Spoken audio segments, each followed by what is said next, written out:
दैवी संपत्ती टिकून राहते आणि आसुरी संपत्ती येते आणि जशी आली तशी त्याच वाटानं जाते. म्हणून धन मिळवत असताना पहिलं धन आहे जोडिले हे नसरे धन अविनाशी आनंद घन अमूर्त मूर्ती मधुसूदन समचरण देखील या. हे महाराज मोठं धन आहे आणि हे धन आपण व्यवहार करत असताना महाराज म्हणले उत्तम व्यवहार करा. उत्तमाचे 3 प्रकार आहेत. एक उत्तम व्यवहार, दुसरा मध्यम व्यवहार आणि तिसरा अधम व्यवहार. व्यवहार केल्यानंतर कमीत कमी मुदलात तरी काय पडू नये, तोटा पडू नये, आहे का नाही. असे बऱ्याच व्यवहार करतात माणसं की महाराज मुद्दल गमवित येत. आता माझा वेळ संपत आलाय, 1 वाजत आले, नाही तर त्या व्यवहाराचंही चिंतन केलं असतं महाराज. काय गमवित येत, मुदल गमवित येत महाराज. बरीच माणसं जास्त याजाच्या नादात असल्या माणसाच्या नादी लागतात की यास्त येतच नाही, पण दिलेलं मुदल काय होतंय, बुडत आहे का नाही. महाराज म्हणले हे आदम व्यवहार आहे. मुदलामध्ये पडे तोटा ऐसा खोटा उदी, हे लबाड व्यवहार आहे. मग व्यवहार करायचा तर उत्तम व्यवहार करायचा. तोला मोलानं व्यवहारात जे काही ठरलंय त्या पद्धतीने जोडून या. धन उत्तम व्यवहार आहे. धन ते समाधान देतं जे कुणाचं चोरून आणलेलं नसतं. अन्यायाने अत्याचारानं मिळवलेलं धन समाधान देत नाही. म्हणून चालता चालता कोणाचा मनी जरी पडलेला असला तरी सुद्धा जर चोरून घेतला, मग कुडूक मुडूक बी असू द्या महाराज, ते समाधान लाभू देत नाही. म्हणून आता एवढं कीर्तन होऊस तर राहू द्या, आणि कुणाचं घेतलंच असलं तर कीर्तन झाल्यावर देऊन टाका महाराज. त्याच्यामध्ये कलियुगाचा वास आहे. म्हणून जर असं उत्तम व्यवहाराने जीवन जगलं तर उत्तमाची गती तो एक पावेल, उत्तम भोगेल जीवखानी. महाराज म्हणतात त्याला उत्तम गती प्राप्त होते. त्याच्या संसारामध्ये घरादारामध्ये त्याची शांतता लाभते आणि माणूस सुखी जीवन जगतो. फक्त घरात राहत असताना एक नियम करायचा, काय, आपल्याला घडेल तेवढा परोपकार करायचा. परोपकारी जेणे परनिंदा, परोपकारी जेणे परनिंदा, परोपकारी जेणे परनिंदा, परोपकारी जेणे परनिंदा.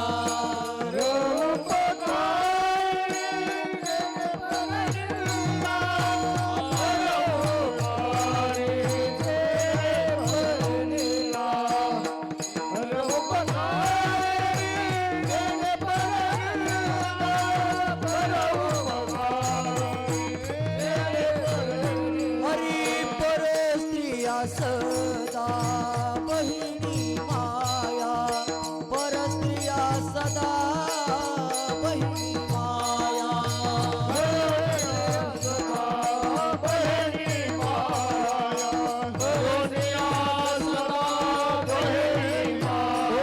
परस्त्रिया सदा बहिणी माया, परस्त्रिया सदा बहिणी माया,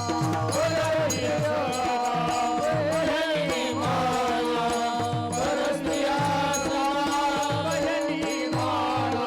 उत्तमची गाती तो एक पावेल, उत्तमची गाती तो एक पावेल, उत्तमची गाती तो एक पावेल, उत्तमची गती तो एक पावेल, उत्तमची गाती तो एक पावेल, उत्तमची गती तो एक पावेल.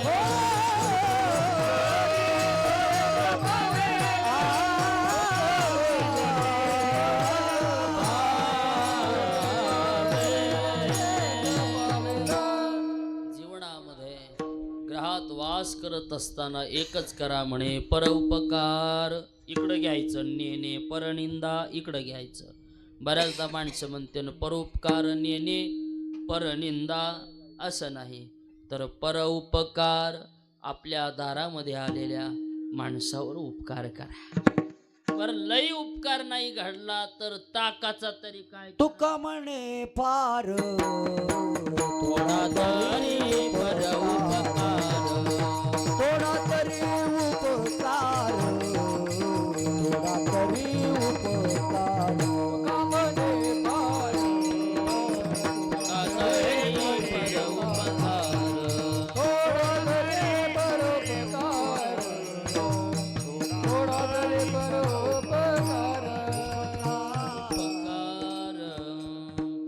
तुका म्हणे फार थोडा तरी पर उपकार. उपकार करायला शिका. आणि हा बघा गड्या हो, कुणाला उपकार करणं झाला तर करूच नका, पण किमान कुणाला आपकार तरी करू नका. कुणाची सोयरीक जमीन होत नसली ना काही बंद नाही, तुमच्यावर नको खुशाल गोदड पांघरून झोपा, पण किमान कुणाची जमत असल्यावर मोडू तरी नका. कुणी कीर्तनाला चालल्यावर जाऊ द्या, तुम्हाला जाऊ वाटलं जा, बर तुम्हाला नसलं जायचं तर जाणाऱ्याला तरी काय करू नका, आडवं येऊ नका की हो.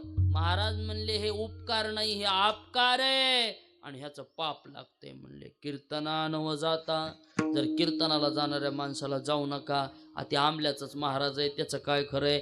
असलं काही जर म्हणून माणसानं ह्याचं ऐकून जर माणूस महागारी फिरलं, त्याचं पाप तर त्याला लागलंच, पण ह्याचं बी अर्ध पाप त्याच्याच डोक्यावर बसलं का हे जाऊ नको म्हणलं म्हणून. आणि म्हणून पुन्हा उपकार करणं झाले नाही तर गप राहा, पण किमान काय करू नका, आपकार तरी करू नका. आणि म्हणून उपकार करत असताना परोपकार नेणे परनिंदा.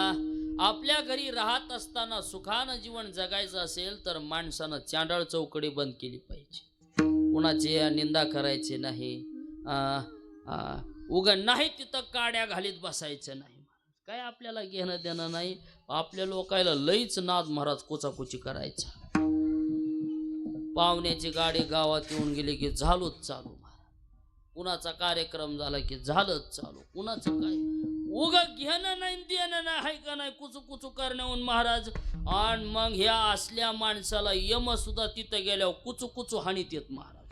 असं महाराज का म्हणून निंदा करायची नाही. निंदा हे सगळ्यात मोठं पाप आहे. करीती पातकाचे धुनी अनमोल न घेता साबणी. दुसऱ्या ज्याची आपण निंदा करतो त्याचं पाप आपण बिगर साबणाचं धुवून देईल होत म्हणलं. घेणं नाही देणं नाही. असले धोबी गावोगाव झालीत महाराज निंदा करून पापत होणारे. उन्हाचं बी ह्याला काय घेणं नाही देणं नाही, पण उगाच बघा. आता माझ्याकडे वेळ कमी नाही तर निंदा या शब्दावरच आपलं 1 तास होईल. कशावर? निंदावर. आणि याच्यातली याच्यात सामान्य माणसाची निंदा केली तर दोष लागतो, नवल नाही. पण जर हरिजनाची निंदा केली तर त्या माणसावर जगाचा मालक. साहत गोविंदा नाही त्याची, साहत गोविंदा नाही त्याची, साहत गोविंदा नाही त्याची, साहत गोविंदा नाही त्याची. हरिजनाची कोणानं घडावी निंदा, साहत गोविंदा, साहत गोविंदा नाही कोणानं घडावी निंदा, साहत गोविंदा, साहत गोविंदा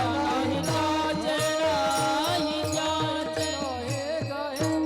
हरिजनाची कोणा न घडावी निंदा, सहत गोविंदा नाही त्याचे. देवाला मात्र ते सहन होत नाही. म्हणून परोपकार नेणे परनिंदा परस्त्रिया सदा बहिणे माया. आपल्या घरामध्ये जशी आई असते बहीण असते तसं दुसऱ्याच्याही घरामध्ये आई नसते बहीण असते. आणि म्हणून प्रत्येक स्त्रीबद्दल आपल्या मनामध्ये मातृत्वाचा भाव असला पाहिजे. ही सुद्धा आपली कोण आहे? आई आहे. ही सुद्धा आपली बहीण आहे. आणि ज्या घरामध्ये असे विचार असतात ते घर अगदी नंदनवन होतं, ते घर वृंदावन होतं. ज्या घरामध्ये स्त्रीला आदर दिला जातो, ज्या घरामध्ये स्त्रीचा सन्मान होतो, ते घर लक्ष्मीचा वास असतो महाराज. आणि घरातली स्त्री ही कोण असते? लक्ष्मी. लक्ष्मी असते. आणि ती जर शांत असेल तर घर शांत, आणि ती जर दुर्गेचा अवतार असेल तर मग काय घरातले सगळेच गोंधळी. त्याच्याकरता स्त्रीवर अवलंबून आहे घर कसं ठेवायचं, घर स्वच्छ कसं ठेवायचं, घरातली रचना कशी करायची, हे सगळं कोणावर अवलंबून आहे? स्त्रीवरती अवलंबून आहे. आणि म्हणून ज्या घरामध्ये स्त्रीचं समाधान असतं, चित्त प्रसन्न असतं, ते घरही अगदी तशाच प्रमाणे आनंदी असतं. म्हणून परस्त्रिया सदा बहिणी माया. आणखी काय करा तर भूत दया गाई पशुचे पालन. भूत दया गाई पशुचे पालन. ओ भूत दया गाई पशुचे पालन.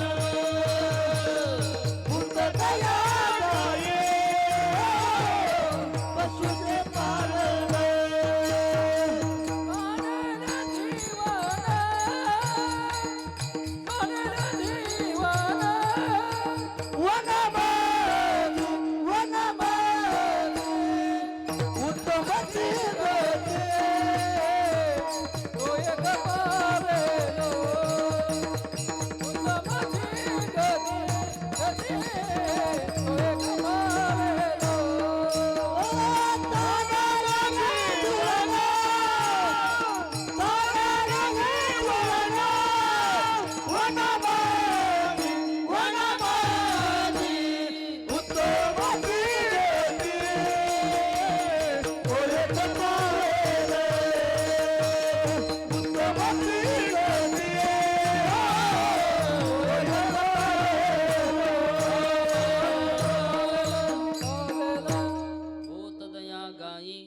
पशुचे पालन तान्हेल्या जीवन. वणा माझे संसारी माणसाने घरी राहत असताना भूतदया करावी. भूतदया म्हणजे काय? भूत आणून घरात बांधावे नाही. भूत शब्दाचा अर्थ आहे पंचमहाभूत. काय करावी? आणि म्हणून आपण बघा संसारी लोक या पंचमहाभूतांचा सुद्धा आपण सण साजरा करतो. काय करतो? सण साजरा करतो. तुमच्या इकडे वेळ अमावस्या असते का? येळामुष्या. येळामुष्या दिवशी माणसं घरी जेवतात का शेतात? शेतात जायचं. तिथं ते देव मांडायचे, त्या भूमीची पूजा करायची. म्हणजे पहिलं भूत आहे कोण? भूमी, पृथ्वी. याही पृथ्वीची सेवा करायची. पृथ्वी, आप, तेज, वायू, आकाश, हे जे पंचमहाभूत आहेत त्याच्यामध्ये प्रत्येकाची एक एक देवता आहे. काय? एक एक देवता आहे. त्याच्यातली एक देवता अग्नी आहे. काय आहे? अग्नी आहे. म्हणून जुन्या म्हाताऱ्या स्वयंपाक करायला बसल्या की चुलीच्या जवळ पहिली एवढी एवढी काय बनवायच्या? त्याला काय म्हणते तिकडं?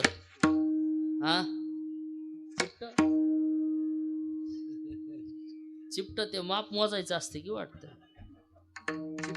काय काय म्हणतात माय मावले हो त्याला? ती काय लई मोठी उगा इतकीच महाराज. चिपटी म्हणा. आता ते चिपटी म्हणल्यावर काय लई बहादर पुढच्या लांबचेत महाराज. हे म्हण इकडं आली आपली तर हे तुमच्या कामाचे नाही. ही भाकरीची इतकी ती महाराज. आणि ती घ्यायची आणि कुठं टाकायची? चुलीत टाकायची. का चुलीत टाकायचं? तर पहिलं पोट भरायचं कोणाचं? अग्नीचं. म्हणून ह्याला म्हणायचं भूतदया. म्हणून घरातल्या माणसांनी नियम लक्षात ठेवायचा. आता चुली राहिल्या नाहीत त्याच्यामुळं केल्या चिपट्या तरी टाकाव कुठंही भानगड आहे महाराज. गॅस आले, गॅसमुळं अग्नियज्ञ बंद पडला. आणि म्हणून मग आपल्या दारावर काही पशु असतील त्या पशूंना आपण पोट भरायला द्यावं, गायींचं पालन करावं. ज्या घरासमोर गाय आहे त्या गायीने महाराज ते वातावरण प्रसन्न पवित्र होतं. म्हणून भूतदया गायी पशुचे पालन तान्हेल्या जीवन वना माझे. ज्या दारावर आलेल्या व्यक्तीला पाणी द्यावं, भूक लागली असेल अन्न द्यावं, हे घरामध्ये राहत असताना कर्तव्य करावं. असं जे जीवन जगतील आणि शांत वृत्तीनं आचरण करतील ते आपल्या वाडवडिलांचं सुद्धा काय वाढवतील, महत्व वाढवतील. अभंगाचं शांतिरूपे नोहे गुणाचे वाईट वाढवी महत्व वडिलाचे. विठोबा रखुमाई जय जय विठोबा रखुमाई, विठोबा रखुमाई हरी हरी विठोबा रखुमाई विठोबा रखुमाई, विठोबा रखुमाई, विठोबा रखुमाई, विठोबा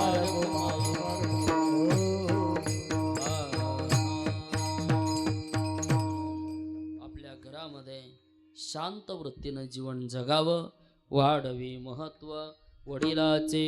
असं जे आचरण करतील त्यांच्या घरातले पूर्वज सुद्धा प्रसन्न राहतील. आणि म्हणून घरी राहत असताना आपण पितरांचं काय करावा, पूजन करावं, सन्मान करावं. एवढं करत असताना महाराज म्हणले असं सगळं ज्याला आपल्या घरी बसून लाभलं त्याचा संसार सफळ झाला, त्याच्या संसारी आश्रमाचं फळ त्याला भेटलं. अभंगाचं शेवटचं चरण. तुका म्हणे एक आश्रमाचे फळ, तुका म्हणे एक आश्रमाचे फळ, तुका म्हणे एक आश्रमाचे फळ, तुका म्हणे एक आश्रमाचे फळ, तुका म्हणे एक आश्रमाचे फळ, तुका म्हणे एक आश्रमाचे फळ, तुका म्हणे एक आश्रमाचे फळ, तुका म्हणे एक आश्रमाचे फळ, परम पद बळ वैराग्याचे,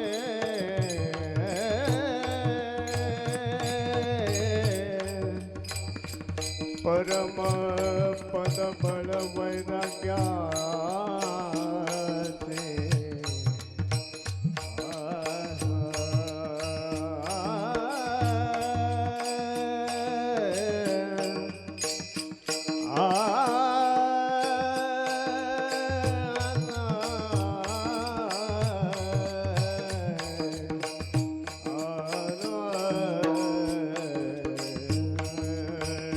परम पद बळ वैराग्याचे, परम पद बळ वैराग्याचे, उत्तम गती तो एक पावे, उत्तम गती तो एक पावे,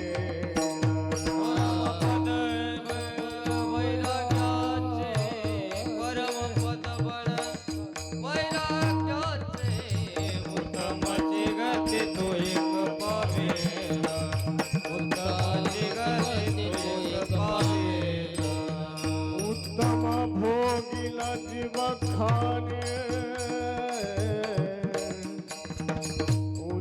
उत्तम भोगिला जीव खाणे,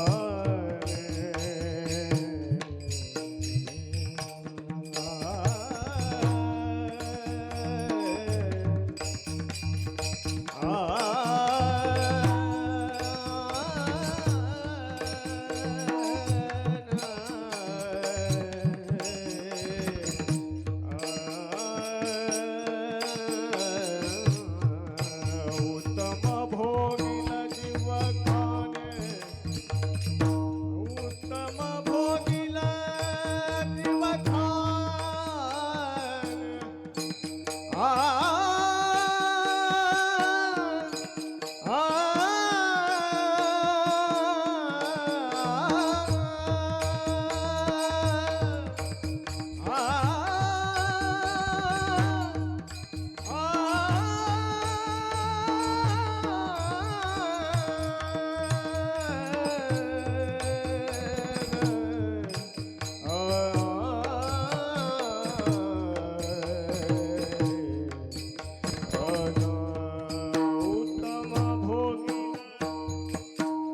उत्तम भोगील जीव